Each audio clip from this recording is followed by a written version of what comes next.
Doctor, ಹಾಗೆ ನಮ್ಗೆ ಮನೆ ಅಂತ ಹೇಳುವಂತದ್ದು ಮೊದಲ ಪಾಠಶಾಲೆ ಅಂತ ಗೊತ್ತು. ಮನೆಯಲ್ಲೇ ನಾವು ನೋಡಿ ಕಲಿಯುವಂತದ್ದು. ಅದು ಕೂಡ ನಾವೀಗ ಈಗಿನ ಕಾಲದಲ್ಲಿ ನಾವು 2.5-3 ವರ್ಷದೊಳಗೆ ಮಕ್ಕಳನ್ನ ಸ್ಕೂಲಿಗೆ ಹಾಕಿ ಬಿಡ್ತೇವೆ. ಹಾಗಿರುವಾಗ ಮೊದಲೆಲ್ಲ 6 ವರ್ಷಗಳ ತನಕ ಮಕ್ಕಳು ಮನೆಯಲ್ಲೇ ಕಲಿತು ನಾವು ಕೂಡ ಹಾಗೆ ಕಲಿತು ಬಂದಿದ್ದವರು. ಹಾಗಿರುವಾಗ ಈ ಒಂದು ಮಕ್ಕಳನ್ನ ಮನೆಯಲ್ಲಿ ಬೆಳೆಸುವಾಗ ನಾವಿಷ್ಟು ಚಿಕ್ಕ ಪ್ರಾಯದಲ್ಲಿ ಅವರನ್ನ ಸ್ಕೂಲಿಗೆ ಕಳಿಸಿ ಬಿಡ್ತೇವೆ. ಅಟ್ಲೀಸ್ಟ್ ಮನೆಯ ಒಂದು ಪ್ರಭಾವ, ಮನೆಯ ಒಂದು ವಾತಾವರಣ ಮಕ್ಕಳಿಗೆ ಯಾವ ರೀತಿಯಲ್ಲಿ ಅದನ್ನ ಕೊಡ್ಬೇಕು ಅಂತ ಹೇಳ್ತೀರಾ? ಹೌದು, ಹೆಚ್ಚಿನ ಒಂದು ಮಕ್ಕಳ ತಜ್ಞರು, ಶಿಕ್ಷಣ ತಜ್ಞರು ಎಲ್ಲರೂ ಪರಿಗಣಿಸೋದು ಒಂದೇ. ಅದರಲ್ಲೂ ಆರಂಭದ ಒಂದು 6-8 ವರ್ಷಗಳು ಮಕ್ಕಳ ಮೆದುಳ ಬೆಳವಣಿಗೆ ತುಂಬಾ ಶೀಘ್ರವಾಗಿ ಆಗ್ತಾ ಇರ್ತದೆ. ತದನಂತರ ಆ ಮೆದುಳ ಬೆಳವಣಿಗೆಯ ಒಂದು ತೀವ್ರ ಗತಿ ಕಡಿಮೆ ಆಗ್ತದೆ. ಹಾಗಾಗಿ ಹೆಚ್ಚು ಆ ಸಮಯದಲ್ಲಿ ಆರಂಭದ ವರ್ಷಗಳು ಮಕ್ಕಳು ಹೆಚ್ಚು ಕಲಿತಾ ಇರ್ತಾರೆ. ಆದ್ರೆ ಕಲಿತಾ ಇದ್ದಾರೆ ಅಂದ ತಕ್ಷಣ ಕೇವಲ ಪೆನ್ನು, ಪೇಪರು, ಪೆನ್ಸಿಲ್ ಅಂತಲ್ಲ, ಅವರು ಈ ಜಗತ್ತನ್ನ ಎಕ್ಸ್ಪ್ಲೋರ್ ಮಾಡ್ತಾ ಇರ್ತಾರೆ.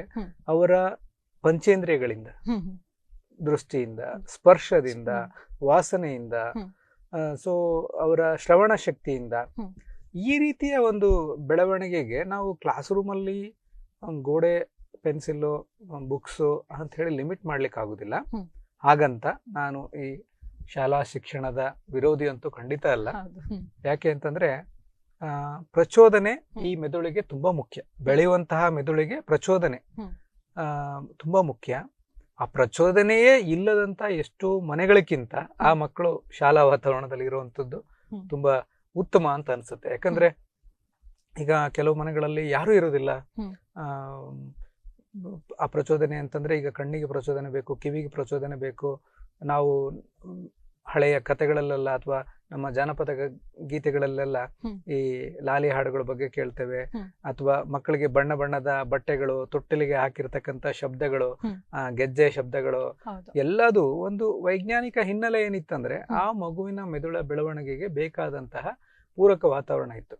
ಸೊ ಈಗ ಶಾಲೆಗೆ ಬೇಗ ಕಳಿಸುವಂತದ್ದು, ಸಣ್ಣ ವಯಸ್ಸಿಗೆ ಕಳಿಸುವಂತದ್ದು ಇದ್ರೆ ಅನಿವಾರ್ಯತೆಯಿಂದ ಅದರಲ್ಲಿ ಏನು ತಪ್ಪಿಲ್ಲ.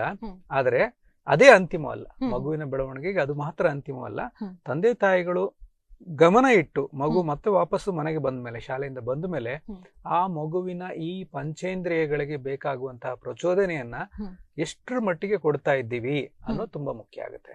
ಮನೇಲಿ ಒಂದು ಮಗು ಇದೆ, ಅದು ಹಸಿವಾದ್ರೆ ಹೊಟ್ಟೆಗೆ ಕೊಟ್ಬಿಟ್ರೆ ಸಾಕು ಅಂತ ಅನ್ಕೊಳ್ಳೋದು ತುಂಬಾ ಕಡಿಮೆ ಆಯ್ತು.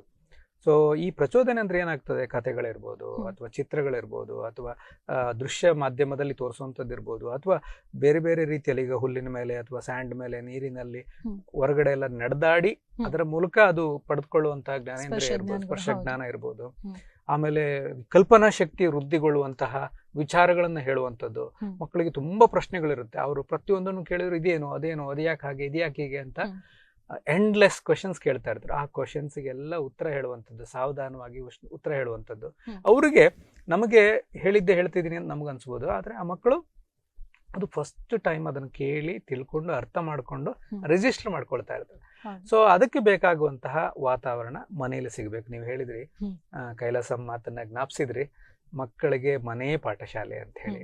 ಸೊ ಮನೆ ಮತ್ತೆ ಮನೆ ಹಿತ್ತಲು ಅಂತ ಇಟ್ಕೊಳ್ಳೋಣ. ಮನೆಯ ಹಿತ್ತಲು ಸುತ್ತಮುತ್ತ ಇರತಕ್ಕಂಥ ಪ್ರಾಣಿ ಪಕ್ಷಿಗಳು, ಸುತ್ತಮುತ್ತ ಇರತಕ್ಕಂಥ ಗಿಡಗಂಟಿಗಳು, ನೇಚರ್, ಪ್ರಕೃತಿ ದೊಡ್ಡ ಪಾಠಶಾಲೆ. ನೇಚರ್ ಕಲಿಸ್ಲಿಕ್ಕೆ ಆಗದೆ ಇರುವಂತದ್ದು ಏನೂ ಇಲ್ಲ. ಆದ್ರೆ ಅದನ್ನ ನಾವು ಮನಗಂಡು ನಾವು ಶಾಲೆಗೆ ಹೋಗಿ ಬಂದ್ಬಿಟ್ರೆ ಸಾಕು, ಮುಗೀತು ಮಗುವಿಗೆ. ಆಮೇಲೆ ಅದು ಮೊಬೈಲ್ ನೋಡ್ತಾ ಕೂತ್ಬಿಡ್ಲಿ, ಅಥವಾ ಟಿವಿ ನೋಡ್ತಾ ಕೂತ್ಕೊಂಡ್ಬಿಡ್ಲಿ, ಅಥವಾ ಅವ್ನಿಗೆ ಏನಾದ್ರು ತಿನ್ಸ್ಬಿಟ್ರೆ ಮಲ್ಕೊಂಡ್ಬಿಡ್ತಾನೆ ಅನ್ನೋ ರೀತಿ ಆಗ್ಬಾರ್ದು.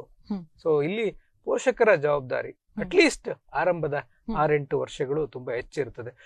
ಈ ಮಗುವಿನ ಮಿದುಳ ಬೆಳವಣಿಗೆಯಲ್ಲಿ ನಾವು ನರಕೋಶಗಳಂತ ಹೇಳ್ತೇವೆ. ಈ ನರಕೋಶಗಳು ತುಂಬಾ ಇದೆ, ಮಿಲಿಯನ್ ಗಟ್ಟಲೆ ನರಕೋಶಗಳಿರ್ತದೆ. ಆದ್ರೆ ಯಾವ ವಿಚಾರಕ್ಕೆ ಸ್ಟಿಮ್ಯುಲೇಷನ್ ಸಿಗ್ತದೆ, ಪ್ರಚೋದನೆ ಸಿಗ್ತದೆ, ಆ ನರಕೋಶಗಳು ಒಂದಕ್ಕೊಂದು ಸೇರ್ಕೊಂಡು ಚೈನ್ ರೀತಿಯಲ್ಲಾಗಿ ಅದು ಗಟ್ಟಿಗೊಳ್ತದೆ. ಸೊ ಬಾಲ್ಯದಲ್ಲಿ ನೀವು ಎಷ್ಟು ವಿಚಾರಗಳು ಮಗುಗೆ ತಿಳಿಸ್ಲಿಕ್ಕೆ ಕೊಟ್ಟಿದ್ದೀರಾ, ಆಯಾ ಭಾಗದ ನರಕೋಶಗಳು ಒಂದಕ್ಕೊಂದು ಸೇರ್ಕೊಂಡು ಅದು ಗಟ್ಟಿಯಾಗಿ ಅದು ನೆನಪಾಗಿ ಉಳಿತದೆ. ಸೊ ಮಗುವಿನ ಭಾಷಾ ಬೆಳವಣಿಗೆ ನೀವು ಹೆಚ್ಚಿಸಬೇಕಾ, ಬುದ್ಧಿವಂತಿಕೆ ಹೆಚ್ಚಿಸಬೇಕಾ, ಮಗುವಿಗೆ ನೀವು ನಿಮ್ಮ ಸಂಪ್ರದಾಯಗಳನ್ನ ಅಥವಾ ಸಂಸ್ಕೃತಿಗಳನ್ನ ಕಲಿಸ್ಬೇಕಾ, ಹಾಡುಗಳನ್ನ ಕಲಿಸ್ಬೇಕಾ, ಚಿತ್ರಕಲೆಯನ್ನು ಕಲಿಸ್ಬೇಕಾ, ಮ್ಯಾನರಿಸಮ್ಸ್ ಕಲಿಸ್ಬೇಕಾ, ಏನೇ ಕಲಿಸೋದು ಬಾಲ್ಯದಲ್ಲಿ ನೀವು ಕಲಿಸ್ತಾ ಇದ್ದಾಗ ಆ ಪದೇ ಪದೇ ಸಿಗುವಂಥ ಪ್ರಚೋದನೆ ಮೂಲಕ ಅದು ನರವಾಹಕಗಳು, ಈ ನರಕೋಶಗಳ ಬೆಳವಣಿಗೆ ಉಳಿತದೆ. ಯಾವುದೆಲ್ಲ ಯೂಸ್ ಆಗ್ತಿದೆ ಅದು ಉಳ್ಕೊಳ್ಳುತ್ತೆ, ಯಾವ್ದು ಯೂಸ್ ಆಗಲ್ಲ ಅದು ವೇಸ್ಟ್ ಆಗ್ಬಿಡ್ತದೆ. ಹಾಗಾಗಿ ನಮ್ಮ ಕೈಯಲ್ಲಿ ಇದ್ದದ್ದು ಆರಂಭದ 6-8 ವರ್ಷಗಳು ತುಂಬಾ ಮಹತ್ವದ್ದು. ಅದ್ರ ಬಗ್ಗೆ ಎಲ್ಲಾ ಪೋಷಕರು ಮನಗಾಣಬೇಕು ಅಂತ ನನ್ನ ಅನಿಸಿಕೆ.